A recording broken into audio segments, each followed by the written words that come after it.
I think it has. An example of that came recently when the director of the CIA, William Burns, went over to Saudi Arabia and told Riyadh that the U.S. was very frustrated that Saudi Arabia was talking to Iran and Syria, two governments that are heavily targeted by U.S. sanctions. And in the case Hmm. of Syria, a 10-year-long proxy war. Hmm. And Saudi Arabia has been one of the most dependable allies of the U.S. In the Middle East. In fact, against Syria, they were allies in the dirty war there. So that right there, as you mentioned, is a stark example of U.S. influence waning. And I think that's a product of a couple of things.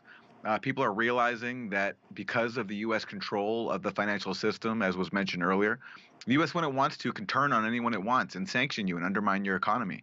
And people realize that for their long-term stability, that's not a healthy relationship to have, and so they're increasingly turning to developing alternative currencies Yeah.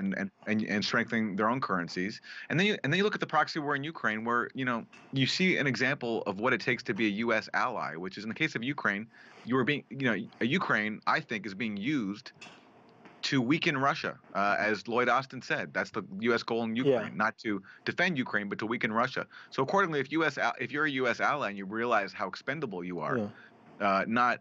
not seen as an ally, but is seen as a country that's expendable insofar as you can serve U.S. hegemonic goals, I think you're going to revisit that relationship.